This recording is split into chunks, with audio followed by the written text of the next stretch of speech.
This conference will now be recorded.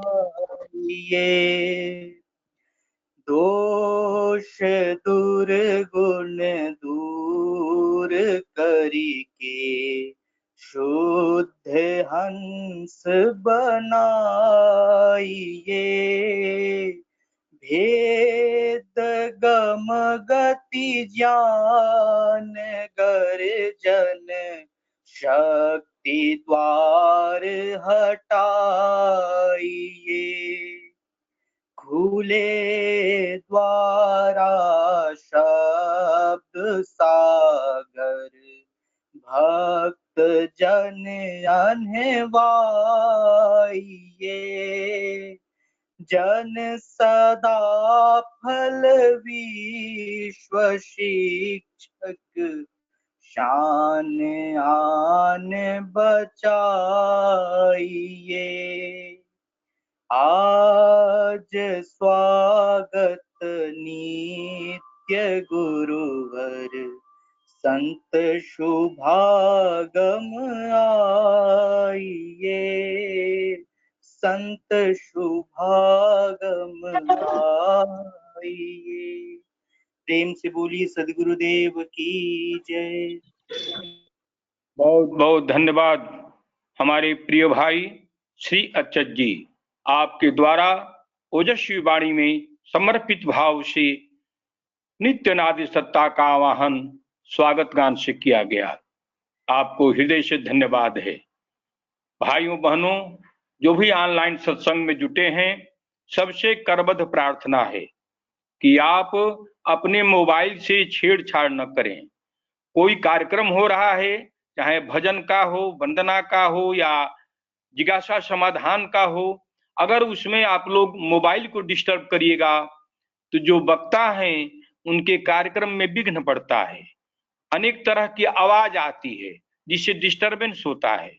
इसलिए प्रार्थना है कि कोई भी भाई अपना माइक न ऑन करे और वीडियो न ऑन करे, केवल शांत चित्त होकर के कार्यक्रम का आनंद ले, उसको सुने, उससे अपने ज्ञान को बढ़ावे और अपने साधना के अंतर्गत उस ज्ञान को आधार दे, जिससे कि उसकी साधना जो है सदगुरु की कृपा से आगे बढ़े।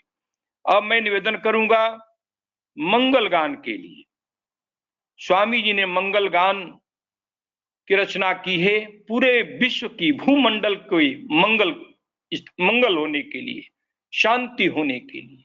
इस मंगल गान को हमारी बहन कुमारी पायल शिखा जी, जो परम राधे की अनन्य शरण शिष्या है, गोरखपुर से आती है, मैं निवेदन करूंगा कुमारी पायल शिखा जी से कि आप मंगल गान प्रस्तुत करें।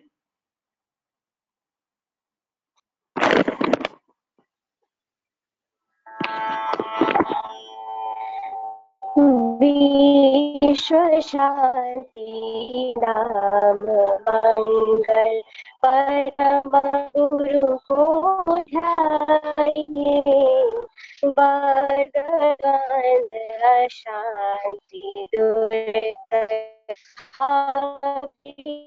मिटाइए। विश्व शांति सर्वधर्म समासिता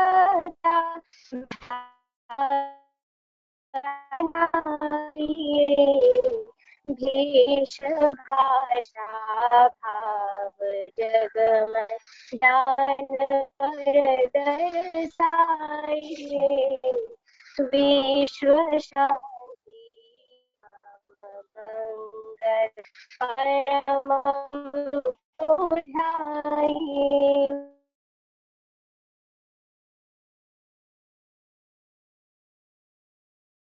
धन्यवाद हमारी बहन कुमारी पायल शिखा जी, जो हेलो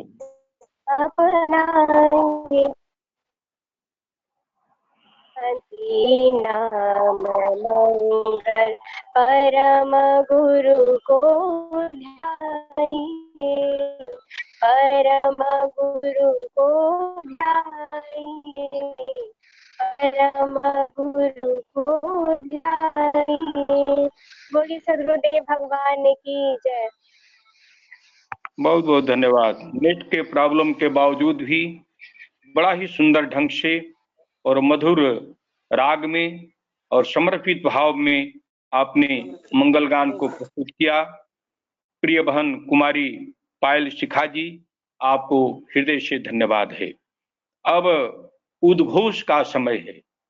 स्वामी जी ने पूरे भूमंडल के लिए, विश्व के लिए, हर एक मानव जात के लिए, हर एक धर्मावलंबियों के लिए, किसी भी जात के हों, किसी भी धर्म के हों, स्त्री हों, पुरुष हों, सभी मानव के लिए उन्होंने उद्घोष किया है।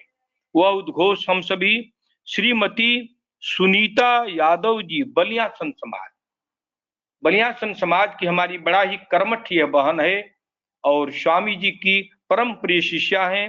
मैं निवेदन करूंगा श्रीमती सुनीता यादव जी से कि आप उद्घोष प्रस्तुत करें। प्रेम से बोलिए बंदी छोर सद्गुरुदेव की जय। अधिभूत मार्ग योग विहंगमा, मैं तुमको बतलाऊंगा। अधिभूत मार्ग योग विहंगमा, मैं तुमको बतलाऊंगा। यदि विधिवत तुम साधन करी हो, हमारा लोक पहुँचाऊंगा।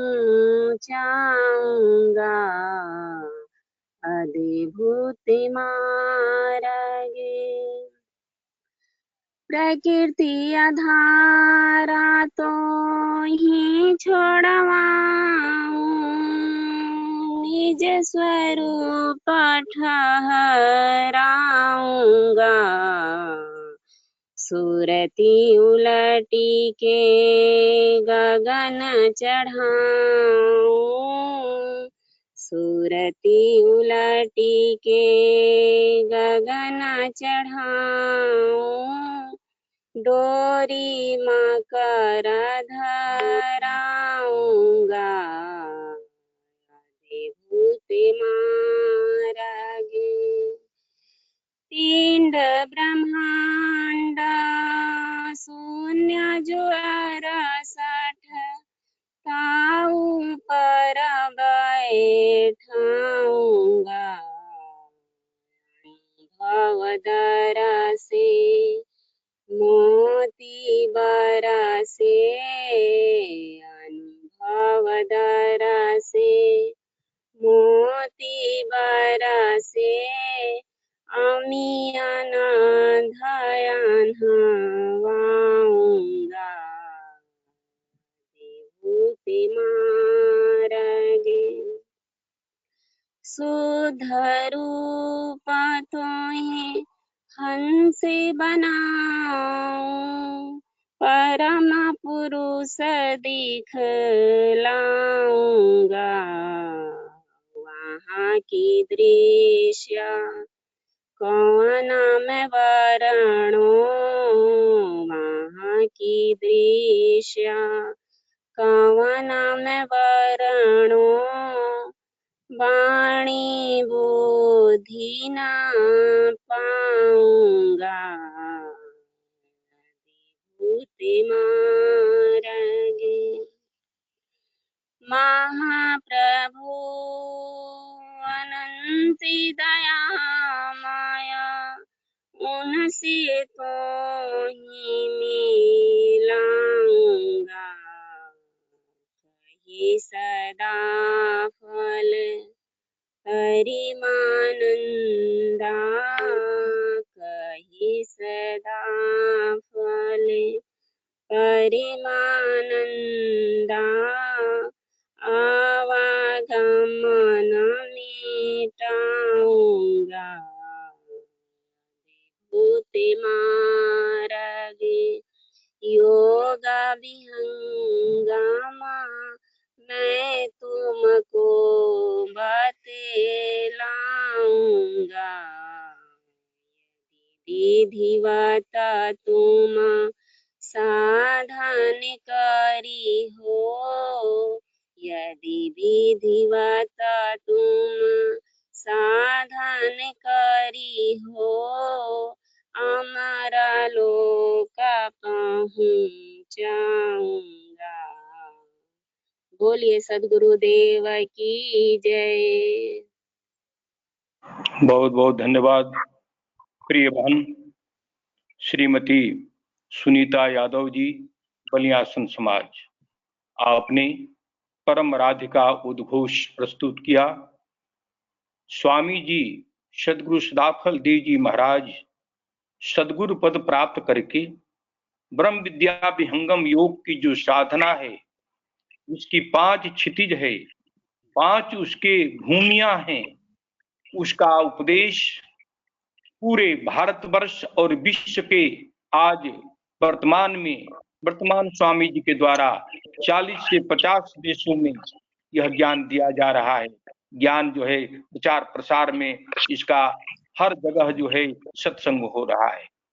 तो स्वामी जी ने कहा कि जो ज्ञान में दे रहा हूं, साधना दे रहा हूं, इस साधना को अगर कोई भी भाई बहन दीन अधीन शरणागत होकर अनुशासन में रहकर और सदगुरु के आदेश देश में अपने संसार के हरेक कर्म को करते हुए, गृहस्थ आश्रम के हर कार्य को करते हुए, व्यापार बिजनेस नौकरी के हर काम को करते हुए अगर वह विधिवत सेवा करता है, सत्संग करता है, साधना करता है, तो कह रहे हैं कि अमर लोक पहुंचाऊंगा, माने उसको मुक्त कर दूंगा, परमात्मा से मिला दूंगा, आत्मा का परमात्मा से मिलन हो जाएगा, जिसको विहंगम योग कहते हैं।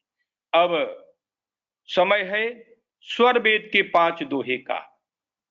परम आराध्य ने अपने चेतन समाधि में सुनिष्कर हिमालय, वृत्तिकूट आश्रम, बलिया पकड़ी, अनेक जगह जाकर जो अखंड 17 वर्षों की घनघोर तपस्या की और अपने चेतन समाधि में जो अनुभव किया आपने, उसका पूर्ण रूपेण संपूर्ण ज्ञानों से अनुभवों से युक्त एक महान सदग्रंथ दे दिया विश्व को, जो स्वर वेद है, और यह आध्यात्मिक जगत में विश्व में सर्वोपरि है। यह अध्यात्म का प्राण है, विहंगम योग का प्राण है।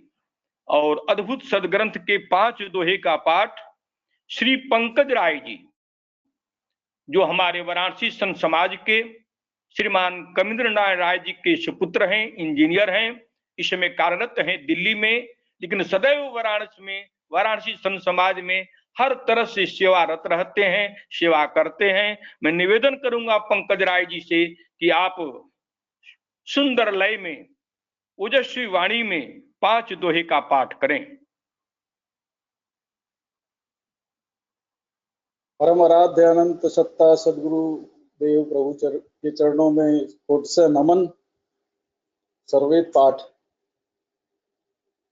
तृतीय मंडल, 7वां अध्याय।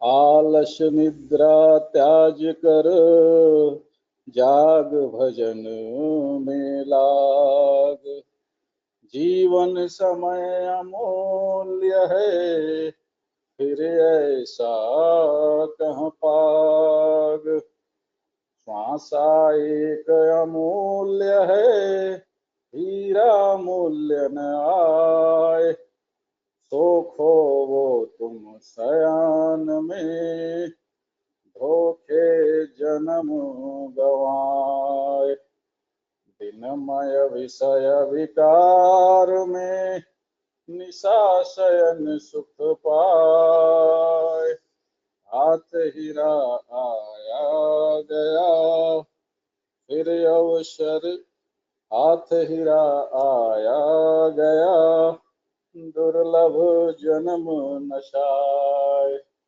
भजन करो एक तार में तार टूट नहीं जाए, नष्ट समय जन कीजिए, फिर अवसर कहाँ पाए। नर यह उत्तम देह है, सिद्ध धाम सब दे, नष्ट करे तुम शयन में, पारस क्यों नहीं ले। हमारे परम सत्ता सदगुरुदेव का यही कहना है कि हमें ये मानव जीवन बड़ा अमूल्य मिला है, इसे हमें यूं ही नहीं गंवा देना है। हमें जाग जाना है अभी भी समय रहते, और आलस निद्रा को त्याग कर भजन में लग जाना है। बोलिए सदगुरुदेव भगवान की जय।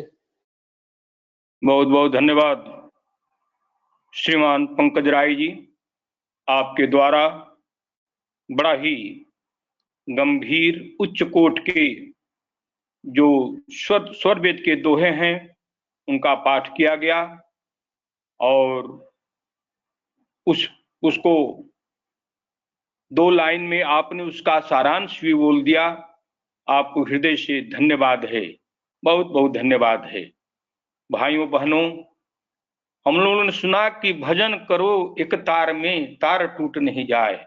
स्वामी जी का जो ज्ञान है हम लोग को जो मिला उपदेश में, भजन करने के लिए, साधन करने के लिए, उसको हम लोग सुबह शाम ब्राह्म मुहूर्त में नित्य करें, तोड़े ना, छोड़े ना उसको। अगर छोड़ेंगे तो फिर उसको जोड़ने में कठिनाई होती है। इसलिए भजन एक रस में होना चाहिए, प्रतिदिन होना चाहिए, सदगुरु के चरण में समर्पित होकर होना चाहिए। यह भाव हम सभी स्वर के दोहों से प्राप्त किए।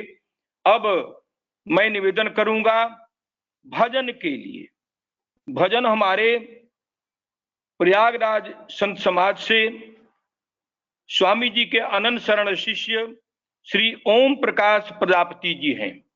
मैं श्री ओम प्रकाश प्रजापति जी से निवेदन करता हूं कि स्वामी जी का भजन या साहिब का भजन, इसमें कोई भी भजन जो है उसको उच्च कोटि के भजन को आप प्रस्तुत करें। श्री ओम प्रकाश प्रजापति जी।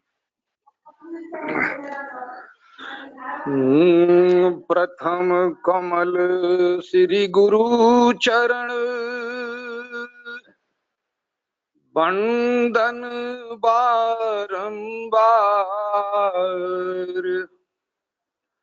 आसित आसन ध्याइए, गुरु मूर्ति शुभ सार।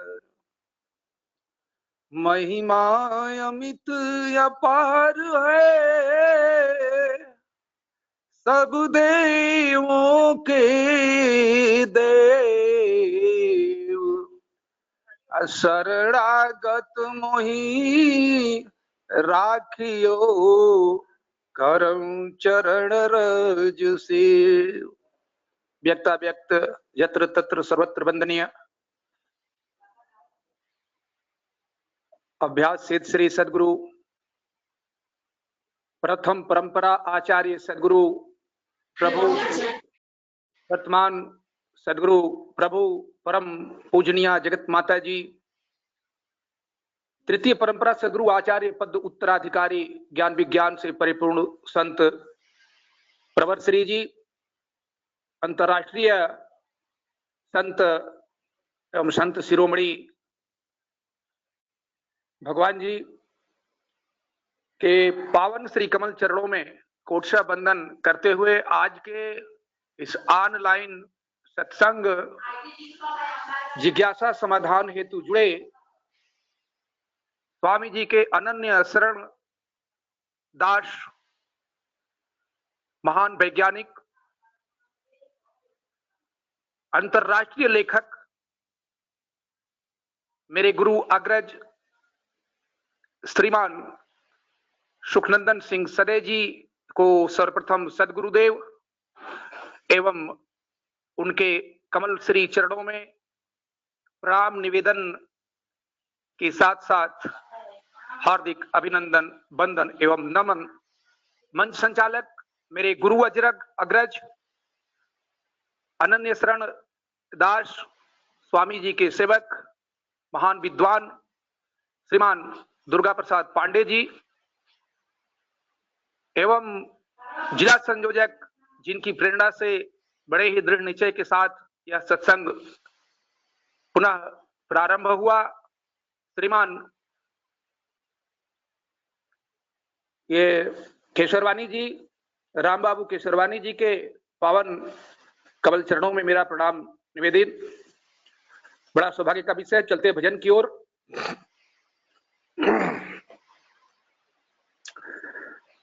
अरे ऊर्ध्व से आइल जीव अर्ध में समाइले हो, ऊर्ध्व से आइल जीव अर्ध में समाइले रे, याहू संतों भूल के स्वरूपावा माया लपिटाइल रे की, याहू संतों भूल के स्वरूपावा माया लपिटाइल रे की।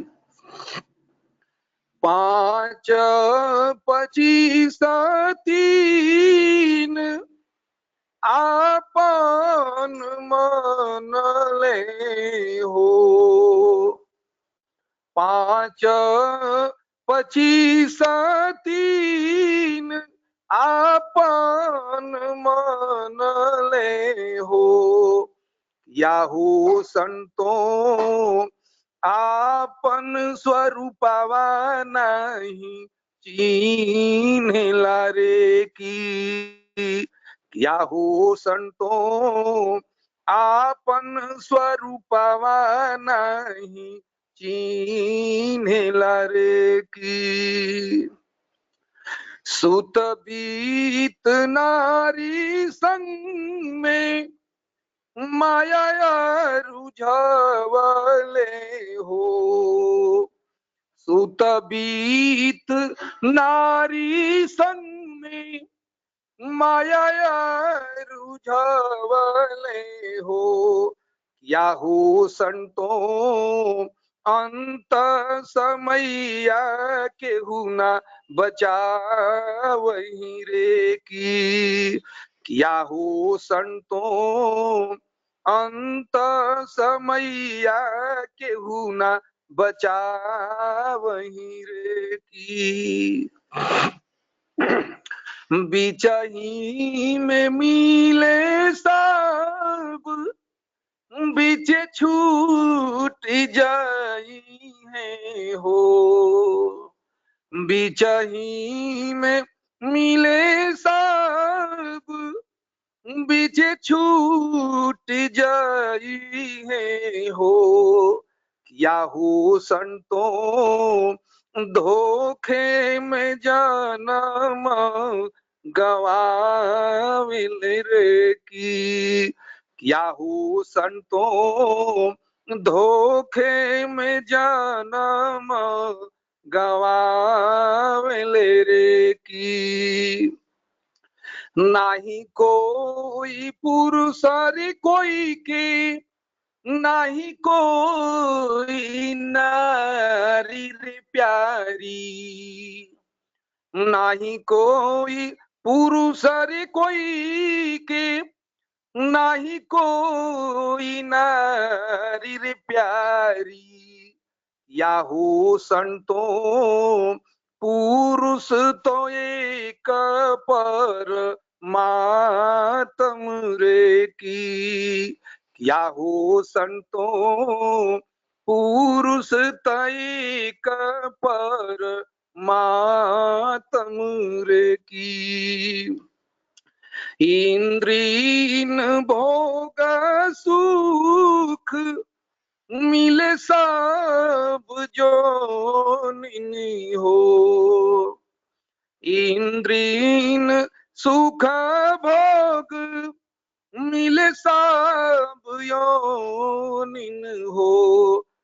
याहू संतों मानवता न प्रभु पद सुमिरहूं रे की। याहू संतों मानवता न प्रभु पद सुमिरहूं रे की। गावे सदा फल स्वामी यह निरगुणावारे। गावे सदा फल स्वामी यह निरगुणावारे।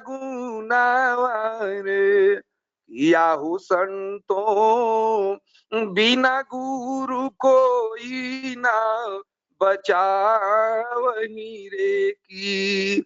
याहू संतों बिना गुरु कोई ना बचावही रे की।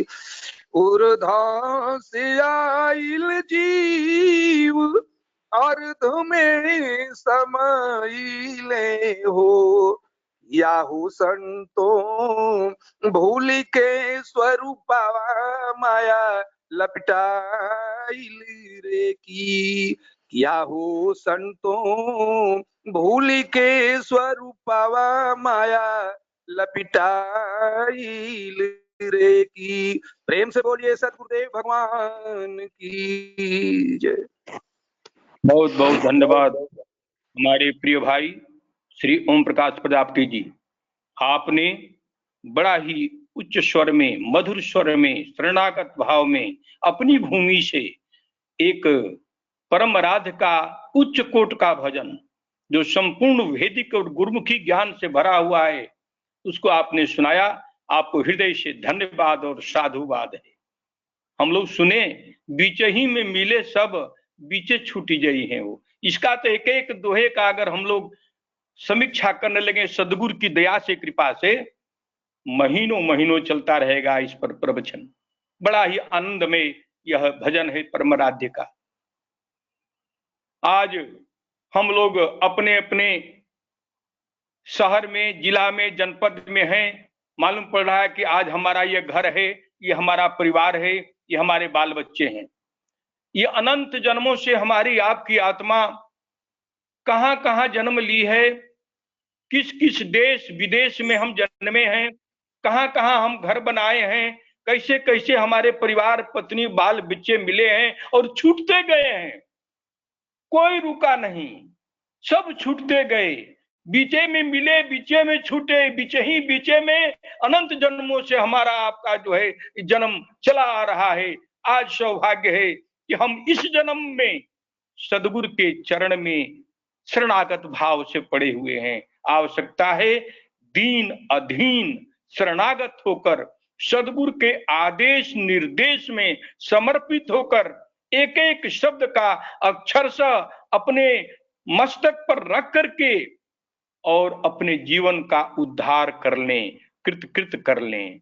तब हमारा आपका यह इस समय स्वामी जी के चरण में जुड़ना सफल हो जाएगा। एक बात और साफ कर दें, हमारे द्वितीय परंपरा सदगुरु जो आज वर्तमान में पूरे विश्व में क्रांति मचाए हुए हैं, आपने चंदन से राज्याभिषेक किया हमारे संत प्रवर को, जो सदगुरु उत्तराधिकारी हैं और जिनके भी आशीर्वाद से और चरण कमल की छत्र छाया में यह ज्ञान चल रहा है।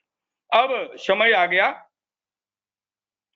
हमारे महान अष्टंभ सरस्वती पुत्र, उच्च कोट के विद्वान, उच्च कोट के साधक, पूर्ण रूपेण सदगुरु चरण में समर्पित सदगुरु के प्रिय हंस श्रीमान सुखनंदन सिंह सदैव जी के बारे में दो शब्द सम्मान के रूप में कहेंगी। कौन?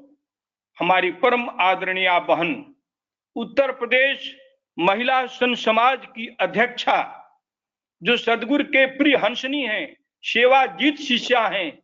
मैं आपसे निवेदन करता हूं श्रीमती सुनीता सिंह जी से कि आप हमारे अतिथि वक्ता के लिए श्रीमान सुखनंदन सिंह सदैव के लिए दो शब्द जो है सम्मान में कहें।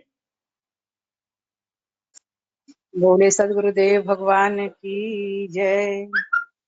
भक्त भाव प्रभु में रहे, मन में और न कोय, प्रभु स्वरूप निरखत रहे, अहि मणि भरत सोय। भक्ति तदंतर प्रेम है, बाहर से क्या काम, रोम रोम भीना रहे, निसी दिन आठो याम। सदैव सर्वत्र हिमालय योगी बीज कला विभूषित पल पल स्मरणीय सदगुरुदेव भगवान के चरणों में कोटिशः नमन। हर सांस में रची बसी हुई परम वंदनीय पूजनीय माता जी के चरणों में बारंबार नमन एवं वंदन। सदगुरु उत्तराधिकारी संत विज्ञान देव जी महाराज के चरणों में कोटिशः नमन एवं वंदन। ब्रह्म अंतर्राष्ट्रीय अध्यक्ष संत शिरोमणि नामदेव जी महाराज के चरणों में कोटिशः नमन एवं वंदन। आज बड़ा ही अपने आप पे गर्व महसूस हो रहा है कि मुझे एक ऐसे व्यक्तित्व के लिए दो शब्द बोलने के लिए आज अवसर दिया गया है, इसके लिए मैं क्या बोलूं। जब से अभी हमारा ये ऑनलाइन उत्तर प्रदेश सत्संग शुरू हुआ है, जितने भी वक्ता हैं उनके विषय में कुछ ना कुछ बोल ही रहे हैं। आप एक ऐसे व्यक्तित्व हैं जिनको शब्दों में, जिनको वाणी में बांधना कहना मेरे जैसे तुच्छ प्राणी के लिए संभव ही नहीं है।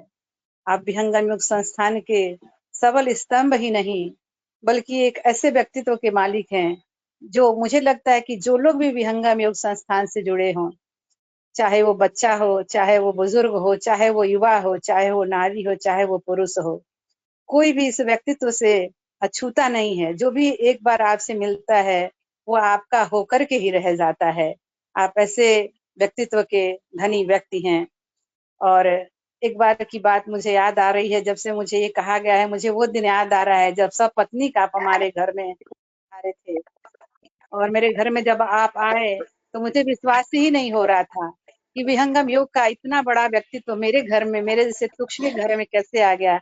अब मैं बार बार यही बात उनसे कह रही थी तो वो हंसते हुए इतनी सरलता से कहते हैं कि सुनीता जी, जब मैं स्वामी जी को अपना प्रोग्राम बताया कि मैं वाराणसी जा रहा हूँ और मुझे वहां सुनीता जी से भी मिलना है, उनके माध्यम से सत्संग में भी जाना है, तो स्वामी जी बोले कि जब आप वाराणसी जा रहे हैं तो सुनीता का घर भी एक छोटा आश्रम है, आप वहां निश्चित रूप से जाइएगा। तो मैं तो स्वामी जी का आदेश था, मुझे तो यहाँ आना ही था। और उस शब्द को मैं सुबह से न जाने कितनी बार अपने मन के अंदर दोहरा रही हूँ और वो क्षण मुझे बार बार याद आ रहे हैं। अभी पिछले विगत 2 वर्ष पहले की बात है, आप उमरहा प्रोग्राम में आए हुए थे और सुबह के टाइम मॉर्निंग वॉक करके आप टहल करके आ रहे थे। आपके साथ आपका एक सेवक भी था।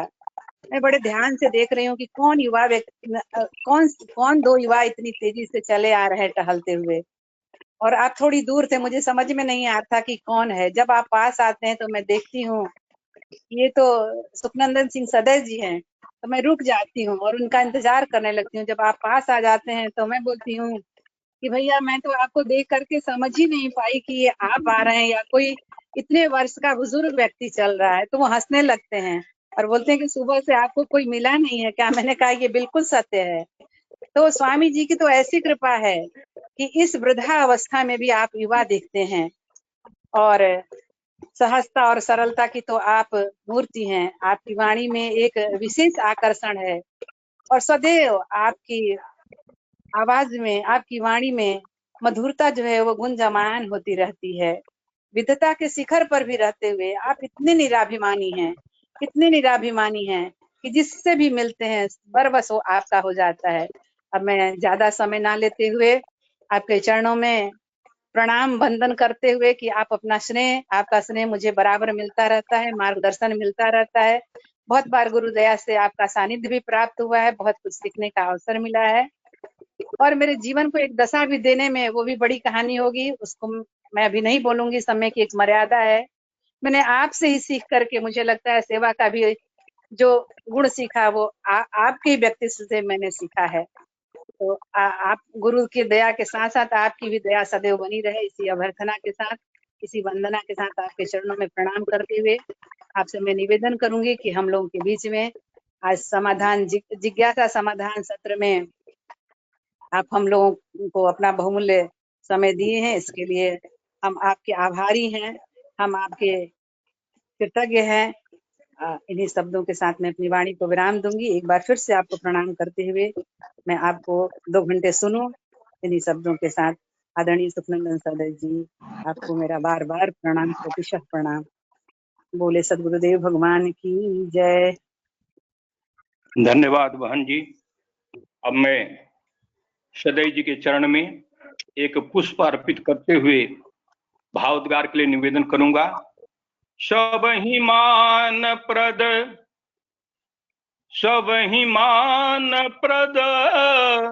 आपू अमानी, भरत प्राण सम ममते प्राणी। आप सबको सम्मान देते हैं। आप अद्भुत जो कहा जाए संस्कार और सद्गुणों से युक्त हैं कि सबको सम्मान देते हैं, अपने मान रहे बहुत छिपाए रहते हैं। ऐसे जो हमारे महान स्तंभ हैं श्री सदैव जी, आपके चरण में निवेदन करता हूं जिज्ञासा समाधान सत्र के भावोद्गार के लिए। परम आदरणीय श्रीमान सुखनंदन सिंह सदैव जी।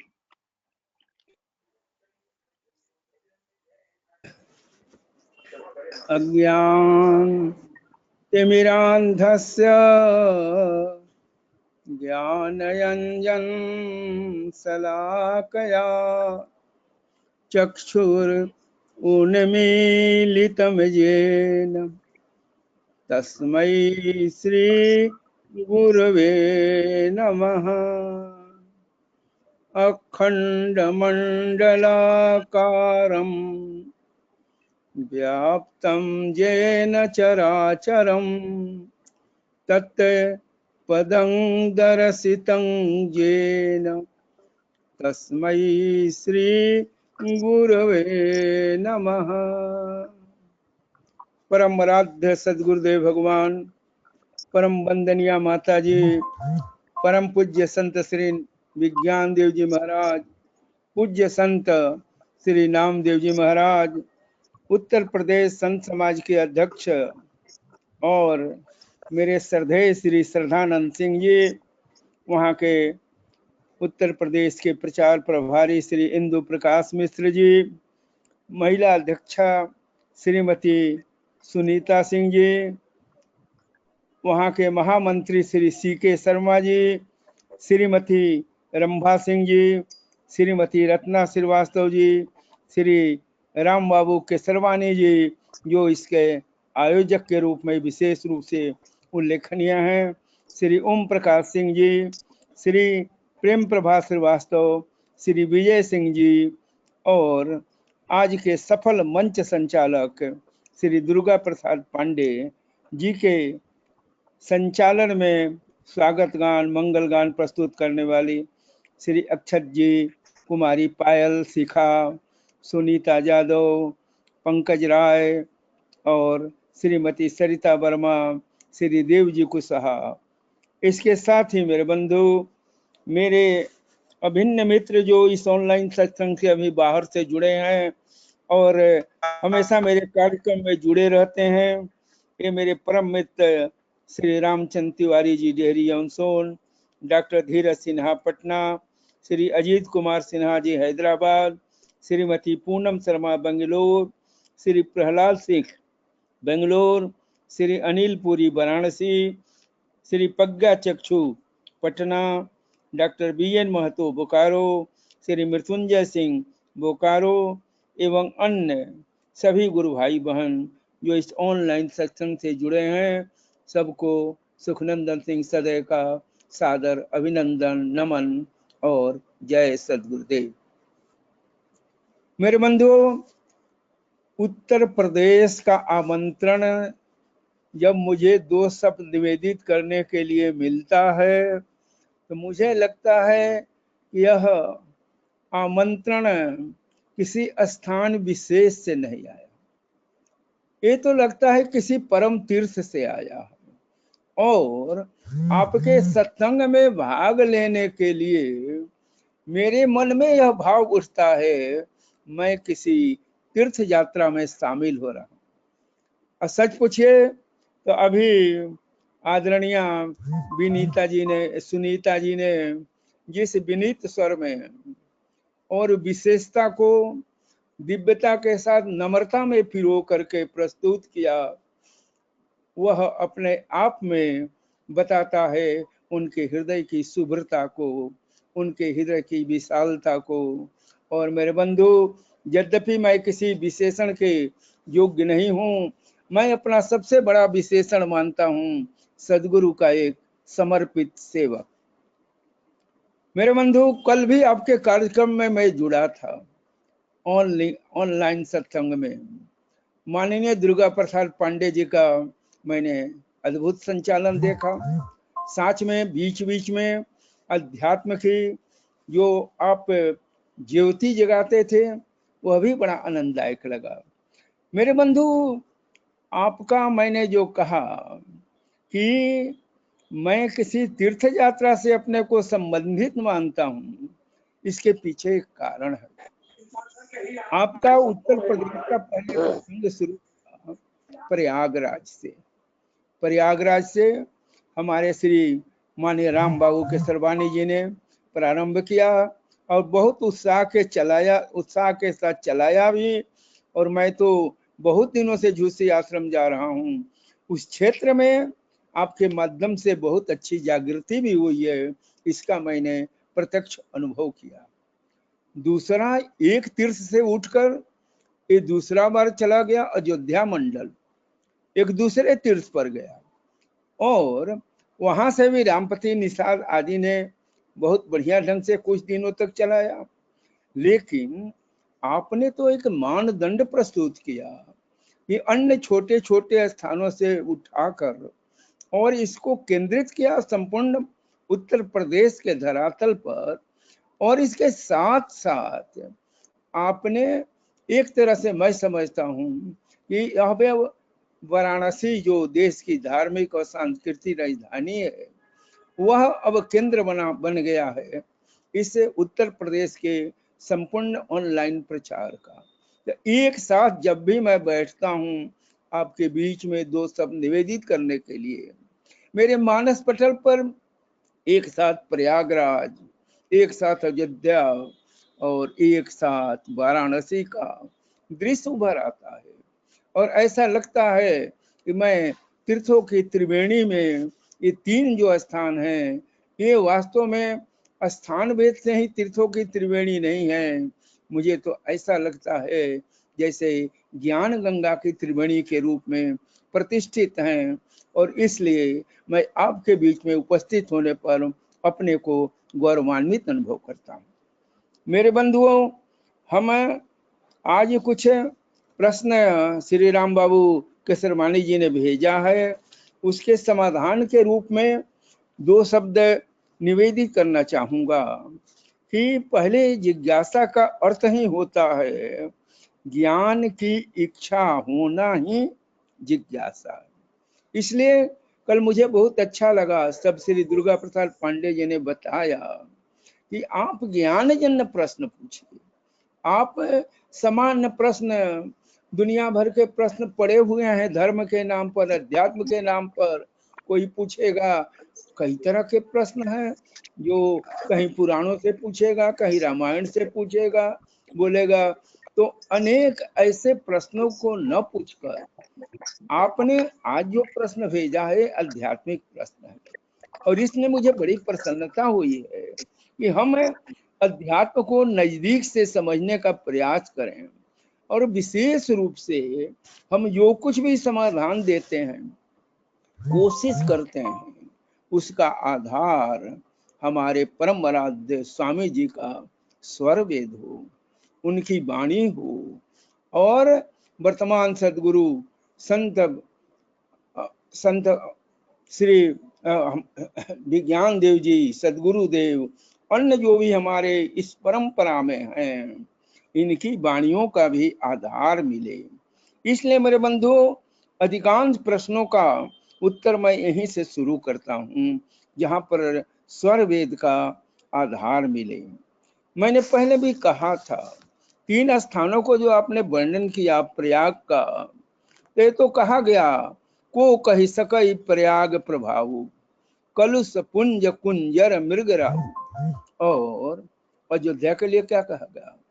अवध तहाँ जहाँ राम निवासु, तहाँ ही दिवस जहाँ भानु प्रकाश। और काशी के लिए क्या कहा गया? महामंत्र जहि जपत महेशु, काशी मुक्ति हेतु उपदेशु। ये तीनों स्थान की पवित्रता और अत्यंत संक्षेप में निवेदित करते हुए अब मेरे बंधु प्रथम प्रश्न आता है, जो हमारे बीच में प्रथम प्रश्न पूछने वाले हैं कि यहाँ पर देश में नाना प्रकार के ये प्रश्न प्रथम आया है कि श्री बलराम पंडित कानपुर से, वह है कि आज विभिन्न धर्म संप्रदाय मजहब क्रियाशील हैं, सब दावा करते हैं कि मेरे पास ही ईश्वर प्राप्ति का साधन है। तो आपकी दृष्टि में क्या वहाँ ईश्वर प्राप्ति का साधन है? और यदि नहीं है तो कहाँ है? अच्छा प्रश्न है मेरे बंधुओं। आप देख रहे हैं आज विश्व में कितनी तरह की संस्थाएं चल रही हैं। आप टीवी देख रहे होंगे, आप समाचार पत्र पढ़ रहे होंगे, हर जगह और हर चैनल पर कोई न कोई बैठा हुआ है और अपनी सीमा के अंदर में अपने ही ज्ञान को सर्वश्रेष्ठ करने का प्रयास कर रहा है। इसलिए मेरे बंधु, पहले हम समझें कि धर्म संप्रदाय मजहब में जो ईश्वर का स्वरूप है, उसको जानने के पहले हम तो ये भी जाने पहले कि धर्म ही क्या है, धर्म और संप्रदाय में क्या अंतर है, धर्म संप्रदाय और मजहब की आज दृष्टि कैसी हो गई है और वास्तव रूप में कैसा होना चाहिए। इस दृष्टिकोण से मेरे बंधु हम विचार करें कि जिस धर्म की हम बात कर रहे हैं और जो आज नाना प्रकार के धर्म हमारे सामने दिखाई पड़ रहे हैं, इसके बारे में हम यह सर्वप्रथम जान लें कि धर्म एक व्यापक शब्द है। धर्म का परिचय एक व्यापक क्षेत्र में है। यह एक मानव मात्र का धर्म है, किसी भी जाति विशेष का, वर्ण विशेष का, किसी भी समाज विशेष का या किसी भी संप्रदाय विशेष का इससे कुछ लेना देना नहीं। लेकिन मेरे बंधु, धर्म की परिभाषा है जतो अभ्युदय निश्रेयस सिद्धि सधर्म। यहाँ भी देखे जिसमें अभ्युदय हो, संसारिक अभ्युदय भी जरूरी है, लेकिन साथ साथ निश्रेयस। निश्रेयस क्या होता है? निश्रेयस होता है आत्म कल्याण, निश्रेयस होता है परमात्मा कल्याण, निश्रेयस होता है मुक्ति का विधान। तो इसलिए यहाँ पर भौतिक उन्नति के साथ साथ आध्यात्मिक उन्नति का भी विज्ञान है। सधर्म ये वैशेषिक दर्शन का सूत्र है। और एक और परिभाषा है धर्म की, जो पाणिनि सूत्र के अनुसार है, ध्रियते सुख प्राप्त है सेव्यते सधर्म। पक्षपात रहितो न्याय सत्याचारो वा, पाणिनि सूत्र। इसका अर्थ क्या हुआ? जिससे सुख की प्राप्ति हो और साथ साथ जो पक्षपात रहित हो, न्यायपूर्ण हो, सत्य आचरण पर आधारित हो, वही धर्म है। अब मेरे बंधु देखें, ऐसे जो धर्म का विराट स्वरूप है आज कितनी पगडंडियों पर घूम रहा, आज कितने छोटे छोटे केंद्रों के बीच में बैठ गया है, अपने को लक्ष्मण रेखा से घेर लिया, वो उसके बाहर निकलकर सोचना ही नहीं चाहता। आप अपनी आंखों से देख रहे हैं धर्म की कितनी दीवारें खड़ी कर दी गई हैं। ये दीवारें आपस में टकरा भी रही हैं, एक दूसरे पर कीचड़ उछाल रही हैं। ऐसी परिस्थिति में हमारे स्वामी जी ने भी धर्म की व्याख्या की। हमारे स्वामी जी ने क्या कहा सत्य धर्म की आत्मा मधु विद्या को जान। सत्य धर्म की आत्मा मधु विद्या को जान। अरे धर्म सभी वे मृतक है जहां न विद्या प्राण। जो अज्ञान जनित अविद्या से भरा हुआ है उसे हम धर्म कह कैसे सकते हैं? वो तो धर्म की परिभाषा के अंतर्गत ही फिट नहीं करता है। इसलिए हमारे स्वामी का सत्य धर्म की आत्मा वो कौन है? मधु विद्या, परा विद्या, ब्रह्म विद्या, विहंगम योग, इसी को कहते हैं मधु विद्या स्वामी जी। तो इसलिए मेरे बंधु, और लक्षण क्या है धर्म का? स्वामी जी के शब्दों में हम मनुस्मृति में तो धर्म का लक्षण पढ़ लेते हैं।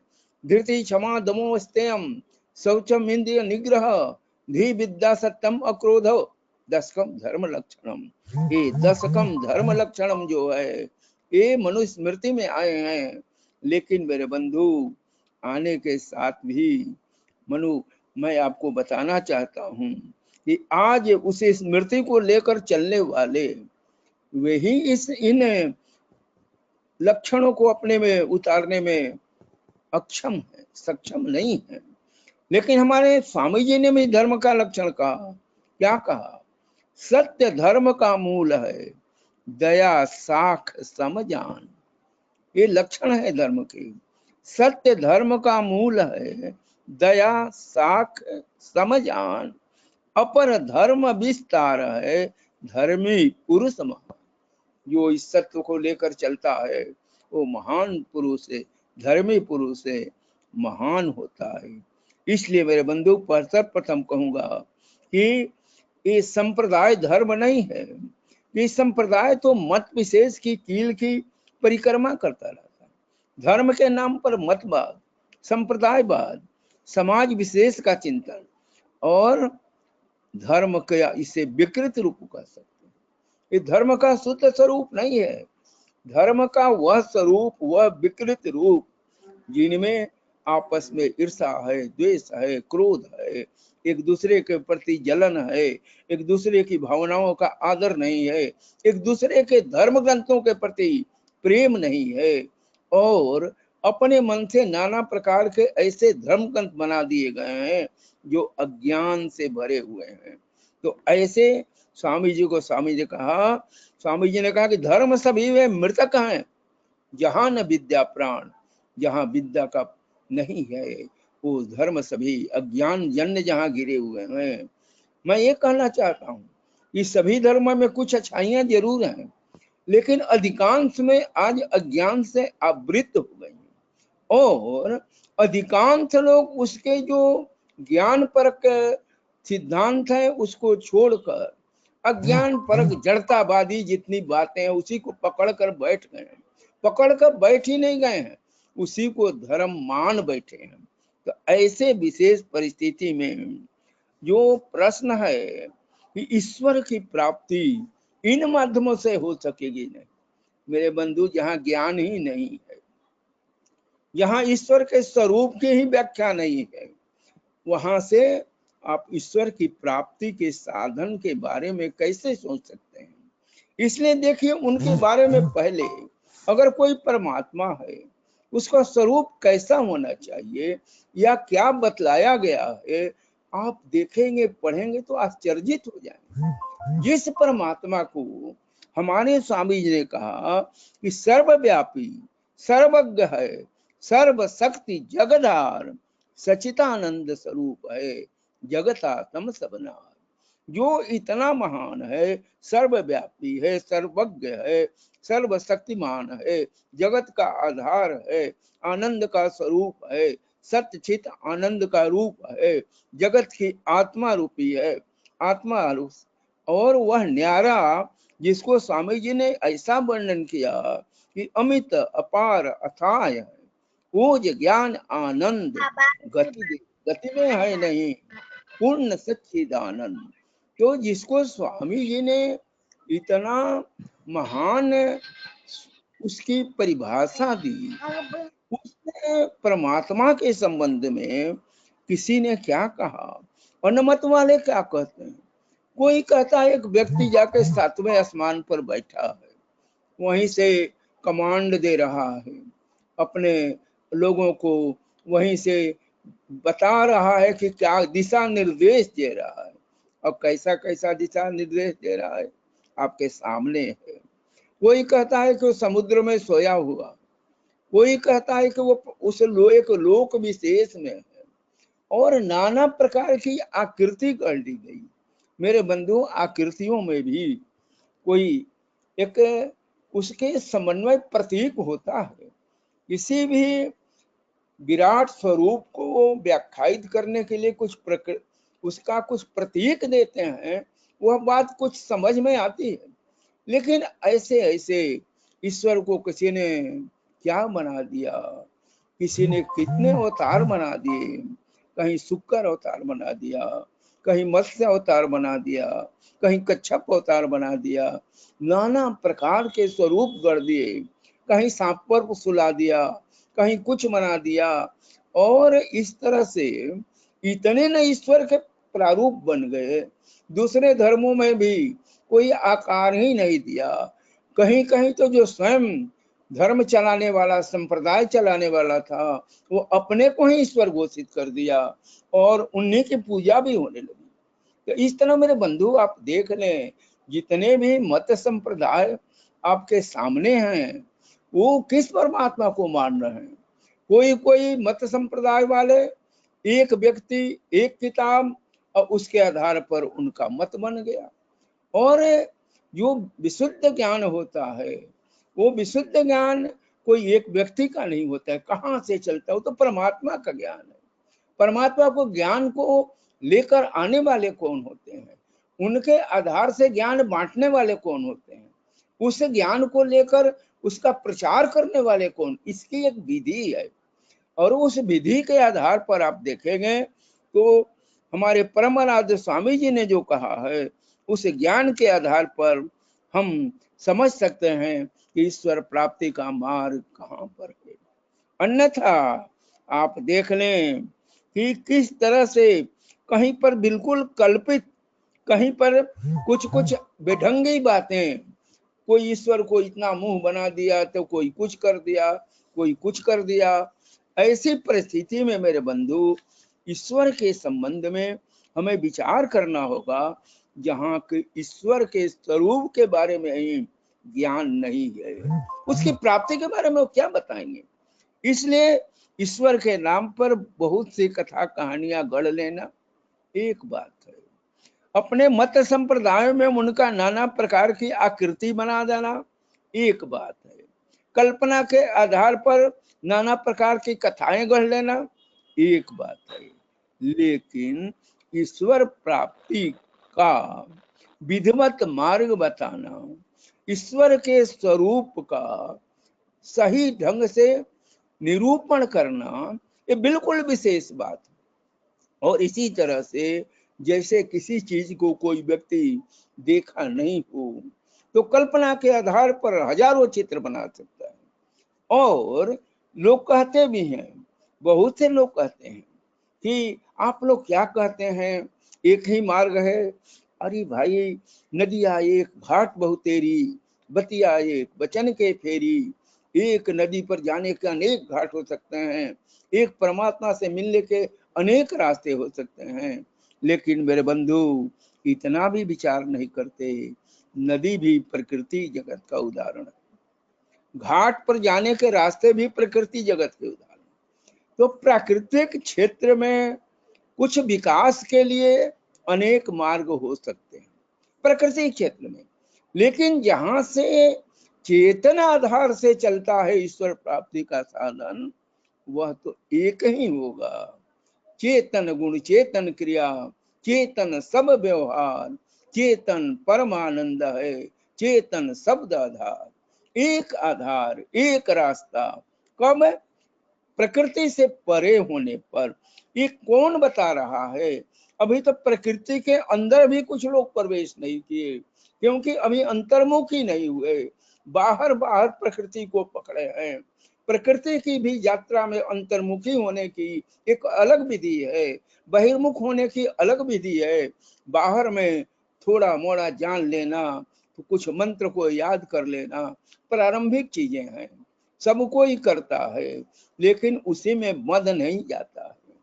और हमेशा जिज्ञासा इसी को कहते हैं कि हम जिज्ञासा करें कि आगे और क्या होगा। यही जिज्ञासा तो हमारे परमहंस स्वामी जी ने किया, और यहाँ तक कि ईश्वरीय प्रकाश के प्रकट होने पर भी उन्होंने कहा नहीं, यह भी वो नहीं है, ये इसके आगे कुछ होना चाहिए, इसके आगे होना चाहिए। तब जाकर के उनकी व्यग्रता को देख करके, उनकी आतुरता को देख करके, उनके मन में उठते ही दृढ़ भावनाओं को देख करके नित्यानंद सदगुरु को प्रकट होकर के संपूर्ण ज्ञान से आपको अवगत नहीं कराए बल्कि अनुभव करा दिए। तो ऐसी स्थिति में मेरे बंधु कौन जैसा है जो उस परमात्मा के संपूर्ण ज्ञान को न केवल प्रवचनों के माध्यम से, न वाणी के माध्यम से, बल्कि अनुभव के आधार पर सिद्ध किया, और सिद्ध ही नहीं किया, स्वर वेद नामक सदग्रंथ में उसको ऐसा लिपिबद्ध किया आने वाली पीढ़ियों के लिए, हम सब के लिए, और हजारों वर्षों तक आने वाली पीढ़ियों के लिए अध्यात्म को स्पष्ट कर दिया, परमात्मा के स्वरूप को स्पष्ट कर दिया, और परमात्मा प्राप्ति के साधन को भी स्पष्ट कर दिया। इसलिए एक मार्ग प्रभु मिलन का, अन्य द्वार नहीं कोई, स्वरवेद कहता है। क्यों? चेतन मार्ग एक ही है। प्रकृति में आप जो मन करे जहां जाने की रास्ता खोजते रहिए, खोज रहे हैं, दिखा रहे हैं, और प्रकृति के मार्ग में ही कुछ कदम चल करके वहीं पर ज्ञान की पूर्णता बता रहे हैं, पूर्णाहुति कर रहे हैं। हमारे स्वामी जी ने क्या कहा? एक मार्ग प्रभु मिलन का, अन्य द्वार नहीं कोई, ब्रह्म विद्या प्रकाश में सहज जोग रत होई। ब्रह्म विद्या प्रकाश में सहज जोग रत होई। और यहाँ तक कि योग विद्या में भी कुछ लोग प्रवेश किए, अंतर्मुखी हुए, योग साधन करने लगे, योग दर्शन पढ़ने लगे, योग दर्शन के आधार पर कुछ क्रियाएं करने लगे, लेकिन एक पाठ को लेकर, एक भाग को लेकर, एक अंश को लेकर बैठ गए और उसी को पूर्ण घोषित कर दिए। आज भी आप देख रहे हैं सैकड़ों योग संस्थाएं हैं, लेकिन कोई क्या कर रहा है? कोई कहीं की एक बात पकड़ कर बैठ गया, कोई दूसरी जगह का एक बात पकड़ कर बैठ गया, और संपूर्ण विवेचन कहाँ से अंतर्मुखी यात्रा शुरू हो और कहाँ पर जाकर पूर्ण हो, कहाँ तक प्राकृतिक मंडल का ज्ञान हो, कहाँ से चेतन मंडल प्रारंभ हो, और कहाँ से प्रकृति छूटे, कहाँ से चेतन में प्रवेश करें, ऐसा सांगो पांग विवेचन, ऐसी समग्रता में विवेचन अगर किसी ने किया है, परम महाराज सदगुरु हमारे सदाफल देव जी महाराज ने किया।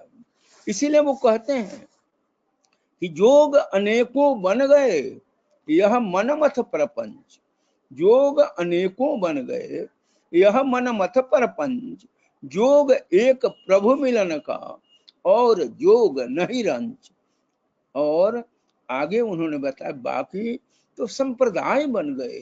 स्वामी जी कहते हैं कि संप्रदाय मतभेद में बन गए योग अनेक, योग सनातन एक है। सनातन चिरंतन है, आज से नहीं है। स्वामी जी कहते हैं केवल मैंने इसको नहीं प्रचारित किया, तो सनातन है। लोग भूल जाते हैं, तब कोई न कोई आकर इसको पुनः प्रतिष्ठित करता है। इसलिए शब्दकोश में प्रणेता का एक अर्थ प्रतिष्ठित करना भी होता है। स्वामी जी विहंगम योग के प्रणेता हैं, यानी पुनः प्रतिष्ठित करने वाले हैं। यह तो विशुद्ध वैदिक ज्ञान था, सनातन ज्ञान था, चिरंतन ज्ञान था, लेकिन स्वामी जी ने इसको पुनः प्रतिष्ठित किया। इस नाते स्वामी जी इस ज्ञान के प्रणेता हैं। और उन्होंने कहा, ये भी स्पष्ट कर दिया, और ज्ञान है वो हैं, कहा कहते हैं कि नहीं है, लेकिन उनका आधार तो समझना होगा। प्रकृति आधार चले सब पंथा, अनगिनत पंथ हैं, लेकिन ये कहाँ चल रहे हैं? प्रकृति आधार चले सब पंथा, मन और प्राण बुद्धि सब संथा, संथा माने साथ में, मन प्राण ये लेकर, बुद्धि को साथ में लेकर, प्रकृति के आधार को पकड़कर सारे आज सब पंथ मार्ग संप्रदाय चल रहे हैं। और वैसी स्थिति में विहंगम योग क्या है? भेद महापथ दुर्लभ ज्ञाना, भेद महापथ दुर्लभ ज्ञाना, गति अध्यात्म अगम विज्ञान।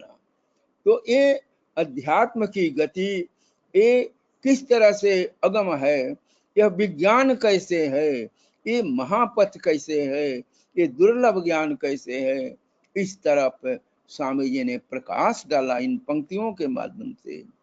और इतना ही नहीं, मान लिया हम कह दें कि परमात्मा ऐसा है, परमात्मा वैसा है, और स्वरूप चित्रण कर दें और मार्ग नहीं बतावें कि दूसरा भी अगर कोई जानना चाहे कि वो कैसा है तो कैसे पहुंचेगा, क्या मार्ग है, क्या साधन है। तो इसीलिए मेरे बंधु, हमारे स्वामी जी ने भी स्पष्ट किया कि स्वामी जी ने बताया कि वह सुधा स्रवित शीतल रवि, उदय तत्व झनकार, अरब बरसी आभा बरे, अनुभव पुरुष हमार। किसी का कहा हुआ नहीं, किसी का पढ़ा हुआ नहीं, किसी दूसरे का देखा हुआ नहीं, अनुभव पुरुष हमार। ऐसा कहने वाला आज कौन है? स्वामी जी ने कहा कि उसको मैंने अनुभूत किया, वही मार्ग मैं तुमको बता रहा हूँ, अद्भुत मार्ग है, उस अद्भुत मार्ग को बताऊंगा और तुम्हें साधना की सब विधियों से भी अवगत कराऊंगा।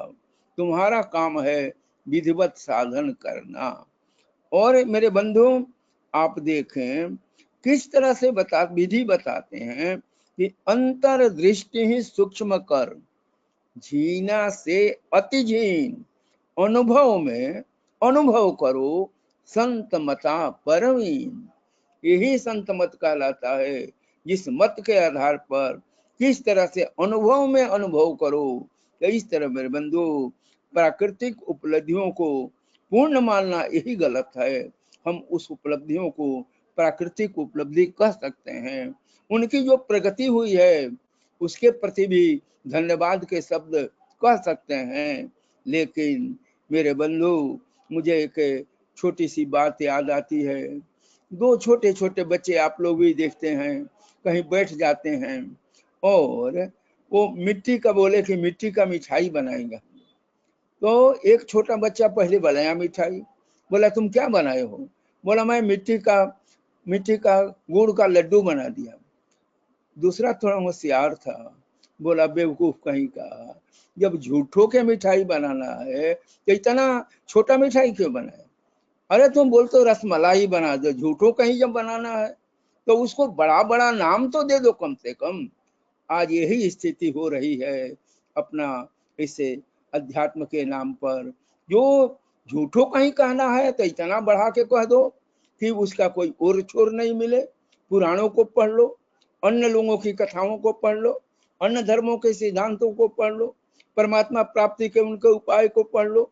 कोई माथा दबाकर परमात्मा प्राप्ति करा रहा है, कोई पानी छींट कर परमात्मा, कोई पानी पिलाकर करा रहा है, कोई पानी छींट कर करा रहा है। ये क्या हो रहा है धर्म अध्यात्म के नाम पर? इसलिए मेरे बंधु, मैं कहता हूं कि कुछ लोग कहते हैं पहले परमात्मा को आप दिखा दीजिए तब हम मान जाएंगे। अब बताइए, परमात्मा तो आपके भीतर है, उसकी एक विधि है। और कोई ऐसा तो नहीं है साईं बाबा वाला चमत्कार के हाथ पर ले करके आपको अंगूठी दिखा दें, हाथ में ले करके। अरे परमात्मा को देखने कौन देखेगा? आप देखेंगे। वो टीवी नहीं है कि ऑन करके बोलेंगे देख लीजिए। परमात्मा को देखने के लिए आपको ही देखना पड़ेगा। हम केवल विधि बता सकते हैं, हम सदगुरु से मिला सकते हैं, हम सदगुरु के ज्ञान से आपको अवगत करा सकते हैं, लेकिन देखना तो पड़ेगा आपको ही। आपको देखने के लिए उस विधि का पालन करना पड़ेगा, सदगुरु की शरण में रहना पड़ेगा। इसलिए मेरे बंधु, मैं कहना चाहूंगा अपने मित्र जिनका यह प्रश्न है, अपने श्री बलराम सिंह जी पंडित से, कि विभिन्न धर्म संप्रदाय मजहब हैं और वो अपना अपना काम कर रहे हैं, लेकिन आपको मालूम होना चाहिए कि ज्ञान की पूर्णता वहां कतई नहीं है। और जिसको विहंगम योग का ज्ञान प्राप्त हो गया वो खुद पढ़कर जजमेंट कर लेता है। जिसके पास विहंगम योग की दृष्टि मिल जाती है वो तो कहाँ पर गीता में भी कहाँ पर विशुद्ध ज्ञान है पकड़ लेता है, रामचरितमानस में कहाँ ज्ञान है उसको पकड़ लेता है।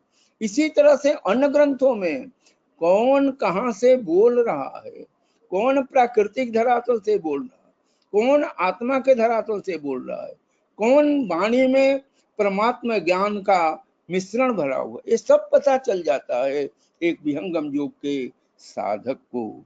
इसलिए मेरे बंधु थोड़ा बहुत ज्ञान सब में है, हम उसको नकारते नहीं हैं, लेकिन परमात्मा प्राप्ति का ज्ञान नहीं है। और अगर कहीं है तो वो ब्रह्म विद्या विहंगम योग महर्षि सदाफल देव जी महाराज के विज्ञान में है, उनकी साधना में है। तो इस तरह प्रथम प्रश्न जो आपका था उसका मैंने किंचित समाधान दिया। और मैं बार बार कहता हूँ कि आवश्यक नहीं है कि मैं जितना जानता हूँ बता दिया, लेकिन मैं जितना जानता हूँ वही ज्ञान का अंत नहीं होता है। बहुत ज्ञान का आयाम बहुत विस्तृत है वो मेरे बंधु, इसलिए इससे भी आगे का ज्ञान हमारे अनेक साधक विद्वान जानते हैं। तो इसलिए एक थोड़ा सा अंश जो मैंने आपके समक्ष प्रकट किया, इसके आधार से मैं समझता हूँ प्रश्न का किंचित समाधान हो गया है और अनेक विशेष रूप से भी बृहद रूप से भी इस पर प्रकाश डाला जा सकता है। अब दूसरा प्रश्न है मेरे बंधु श्री ओम प्रकाश जी जो प्रयागराज से हैं, इनका भी प्रश्न इसका इस तरह से मिलता जुलता प्रश्न पहले भी पूछा गया है, लेकिन आपका प्रश्न है कि रामचरितमानस में लिखा हुआ है कलियुग केवल हरिगुण गाहा गावत नर पावत भवथा कलियुग जोग न यज्ञ न ज्ञाना एक आधार राम गुण गाना। इसका क्या अर्थ है, क्या इसका कोई आध्यात्मिक संदर्भ भी है, इसे बताने का प्रयास करें। मेरे बंधु सबसे पहले आप ये जानिए ये प्रसंग कहाँ का है। ये प्रसंग चल रहा है श्री कागभुसुंडी जी और गरुड़ जी के बीच में, उत्तरकांड का प्रसंग है। और वो पूछ रहे हैं गरुड़ जी कि आप किस तरह से इतना ज्ञान है लेकिन आप काग के शरीर में क्यों आए। तो वो बताते हैं कि बहुत पहले एक बार कलियुग था और उस कलियुग में ऐसे ऐसे क्या स्थिति थी उसी का वर्णन करते हुए उसी में कहते हैं कि कलियुग केवल हरिगुण गावत नर पावत भवता। और इसके बाद ही आप क्या कहते हैं उसको जरा सुनिए। वो ये बताते हैं उसी प्रसंग में कि गोस्वामी तुलसीदास की एक मैं बता दूं कि उसमें कई तरह के ज्ञान, एक ज्ञान है सामान्य व्यक्ति के लिए, एक ज्ञान है विद्वान व्यक्ति के लिए, और एक ज्ञान है जो आध्यात्मिक व्यक्ति हैं उनके लिए भी ज्ञान है। तो इसलिए और वो ये एक तरह सामान्य व्यक्ति के लिए बोल दिए कलियुग में, यानी कलियुग में तुमसे कुछ नहीं होगा तो क्या करो। लेकिन ये कलियुग है क्या। बहुत से व्यक्ति ये समझ लेते हैं कि कलियुग का आयु बना दिए 4,28,000 कलियुग, द्वापर 8,56,000, ऐसा ही बढ़ता जाएगा, तिगुना हो जाएगा त्रेता और चौगुना हो जाएगा 17,28,000 सतयुग हो जाएगा। अब इस कालखंड में आप कैसे कह सकते हैं कि एक कालखंड में खाली कुछ जरूरत नहीं है, योग जप तप की जरूरतें नहीं है, और एक कालखंड में खाली उसी की जरूरत है। तो मेरे बंधु ये पहले कालखंड ही समझ लें कि गोस्वामी जी ने समान व्यक्ति के लिए कहा जिसके हृदय में कलयुग चल रहा है, यानी कलयुग किस चीज का प्रतीक है, इसको उन्होंने कहा कि स्पष्ट रूप से जान लो कि जो परमात्मा जो है, उस परमात्मा का एक स्वरूप है। उस स्वरूप के बारे में उन्होंने कहा ब्रह्म अनादि अखंड अनंता अनुभव गम्य भजहि जहि संता। अब इस परमात्मा का स्वरूप तो बता दिए, कहे कि अनुभव गम्य है। ये किसके लिए है?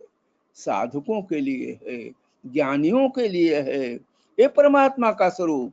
इतना ही नहीं, उन्होंने यह भी कह दिया कि जान बिना न हो ये परतीति, बिनु परतीति होए नहीं प्रीति, प्रीति बिना नहीं भक्ति दृढ़ाई, जिमि खगपति जल कई चिकनाई। तो ये जाने कैसे जाना जाएगा, अनुभव में कैसे उतारा जाएगा, ये सारी चीजें परमात्मा के बारे में कहते हैं। और फिर यह भी कह देते हैं इसको जानने के लिए प्रकृति पाल प्रभु सब उर्वासी, ब्रह्म निरीह बिरज अविनाशी। लेकिन आगे बताते हैं कि ये किसके लिए कह रहे हैं और कहां से जानेगा इस स्वरूप को, जो परमात्मा का यह स्वरूप है, ब्रह्म अनादि अखंड अनंता अनुभव गम्य भजहि जय संता। ये मेरे बंधु ये मिलेगा किसके माध्यम से? तो क्या कहते हैं इसके लिए? कहते हैं बिनु गुरु होई की ज्ञान, ज्ञान की होई विराग बिनु, गावहि वेद पुराण, सुख की लहई हरि भगत बिनु। बिनु गुरु होई की ज्ञान, वह ज्ञान ज्ञानियों के लिए, साधकों के लिए वो ज्ञान होगा, गुरु मिलेंगे तब। सदगुरु की खोज का जगह जगह कर रहे हैं। रामचरितमानस तो सदगुरु के महत्व से भरा हुआ है। और यहाँ तक कहते हैं संत विशुद्ध मिलहि परितेहि, चितमहि राम कृपा करिजे। जब राम की कृपा होती है तब ऐसे हमको संत मिलते हैं। तो इसलिए मेरे बंधु उन्होंने इतना बढ़िया ढंग से इसको समझाया और यह भी कहा कि बिनु गुरु होई कि ज्ञान तो बता दिया, बिनु गुरु भवन निधि तरई न कोई, जो बिरंची शंकर सम होई। अब बताइए वो कौन ज्ञान है? वह ज्ञान क्या ही था कि हरि हरि गुण गाहा, गावत नर पावत नर। वो कौन ज्ञान था जिसको गुरु नहीं मिलने से ब्रह्मा और शंकर भी नहीं प्राप्त कर सकते? वो कौन ज्ञान था? रामचरितमानस का, जिसको कहते हैं बिनु गुरु भवन निधि तरई न कोई, जो बिरंच शंकर सम होई। इसी तरह से मेरू हम भी पढ़ते हैं बिनु सत्संग विवेक न होई, राम कृपा बिनु सुलभ न होई। ये सत्संग किससे मिलता है? सदगुरु से मिलता है। इसीलिए कहे संत विशुद्ध मिलहि परिते। इसलिए मेरे कहने का अर्थ केवल यह है कि रामचरितमानस में एक सामान्य लोगों के लिए भी ज्ञान है, एक विद्वान लोगों के लिए भी ज्ञान है, और एक महान ज्ञानी साधकों के लिए भी संकेत है।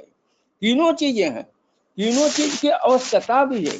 क्योंकि हर जो महापुरुष होते हैं वो उस समय के अनुसार उनके कार्य होते हैं।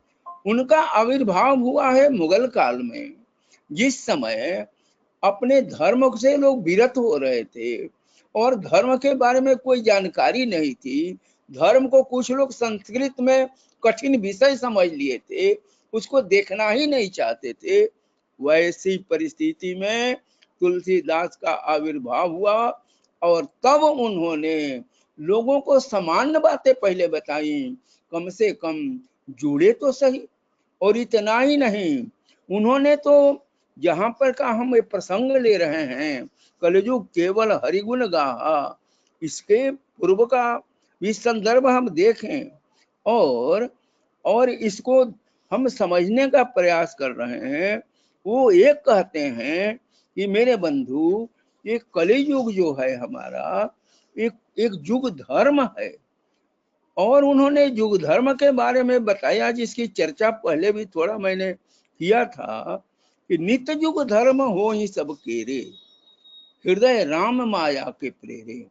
ये हर व्यक्ति के हृदय में चारों युग चल रहे हैं, सबके भीतर में चल रहे हैं। ऐसा नहीं है कि कलयुग में आज अभी हम सत्संग कर रहे हैं, कोई ध्यान साधना कर रहा है, सदगुरु के संरक्षण में बैठ करके कोई आत्म चेतना को ब्रह्म चेतना से जोड़ रहा है, तो क्या कहेंगे वो क्या करे? कलयुग केवल हरिगुण गा, यही को तो बहुत ऊपर उठ चुका है। कैसे ऊपर? तो ये डिपेंड करता है कि कौन आदमी अभी किस धरातल पर है। और इसीलिए गोस्वामी जी ने आगे इन्हीं पंक्तियों के आगे कलियुग की परिभाषा भी कर दी। कैसे समझेंगे कि ये कलियुग चल रहा है, अब कैसे समझेंगे कि ये द्वापर चल रहा है? तो उन्होंने कहा कि तामस बहुत रजोगुण थोरा, कली प्रभाव विरोध चहु ओरा। तमोगुण बढ़ जाए, लोगों में क्रोध बढ़ जाए, ईर्ष्या बढ़ जाए, द्वेष बढ़ जाए, विरोध बढ़ जाए, तो समझिए ऐसे लोगों के हृदय में कलयुग चल रहा है। अब आप देखिए, हृदय की बात है, भीतर की बात है, बाहर के समय से कोई लेना देना नहीं। और फिर कहते हैं द्वापर में क्या होगा?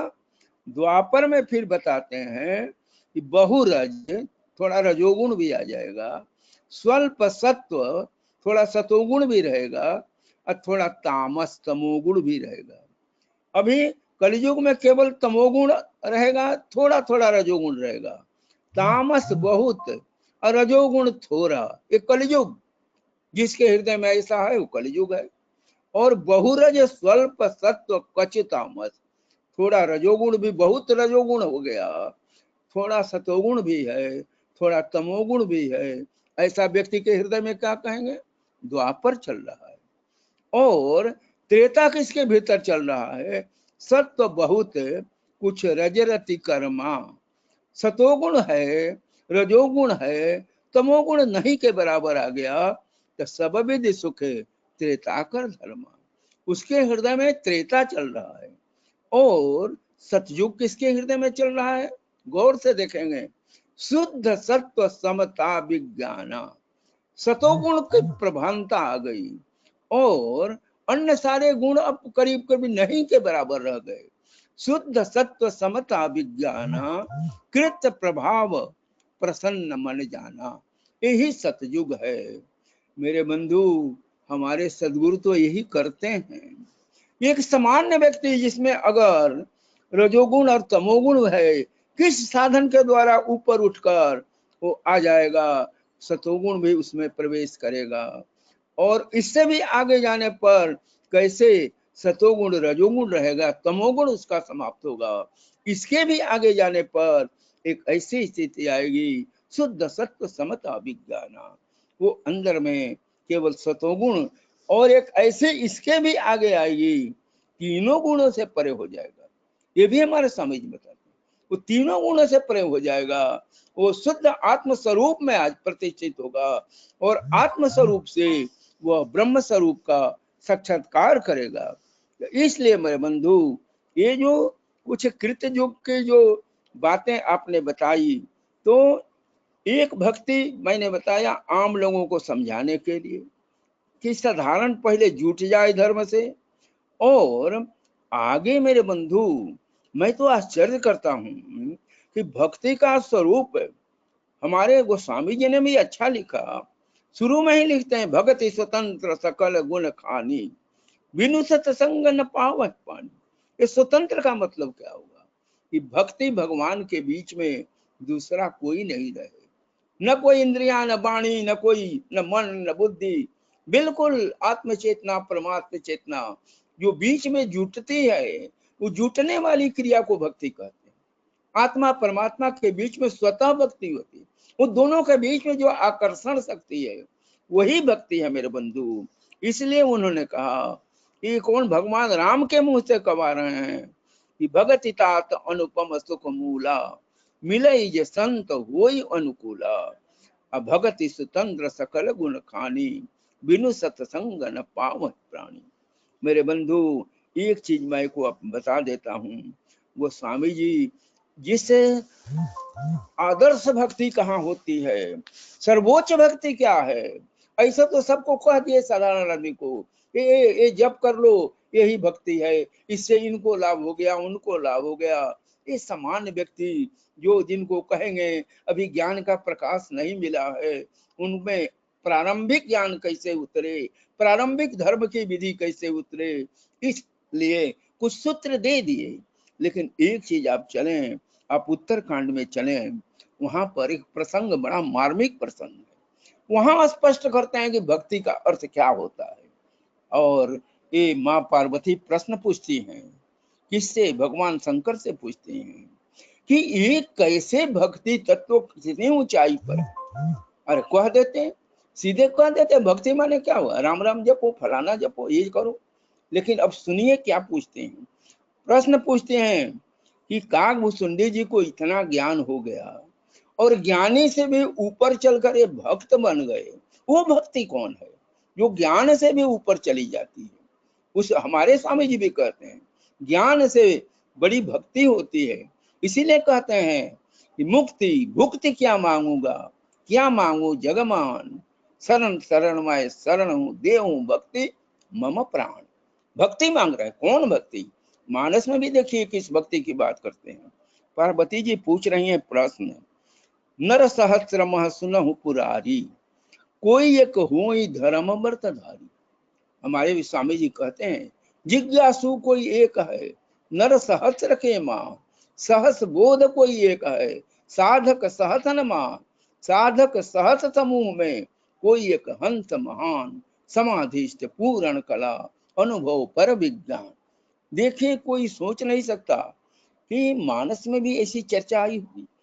और अब क्रम थोड़ा देखिएगा, नर सहस्र मह सुनहु पुरारी, कोई एक होई धर्म व्रतधारी, धर्मशील कोटिक मह कोई, विषय विमुख विराग रत होई। अब वैराग आया। अब आगे देखिए, कोटि विरक्त मध्य श्रुति कही, सम्यक ज्ञान सकृत कोई लई। तब ज्ञानी आए, फिर कहते हैं ज्ञानवंत कोटिकमा कोई, जीवन मुक्त सकृत जग सोई। ज्ञानवंत कोटिकमा कोई, जीवन मुक्त तक पहुंचा दिए। तब कहते हैं 3 सहस्रम सब सुख खानी, दुर्लभ ब्रह्मलीन विज्ञान। उसमें में भी 3 सहस्रम सब सुख खानी, दुर्लभ ब्रह्मलीन विज्ञानी, धर्मशील विरक्त अरुज्ञानी, जीवन मुक्त ब्रह्म पर प्राणी, और सबते सो दुर्लभ सुर राया, राम भगति रत गत मद माया। और ये भक्ति कैसे मिल गई, और ये सो हरि भक्ति काग किम पाई, विश्वनाथ मोहि कहूं बुझाई।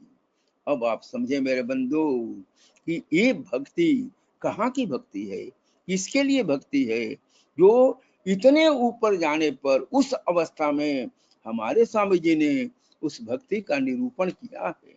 हमारे स्वामी जी ने बताया है कि वो भक्ति क्या है, उस भक्ति का स्वरूप क्या है।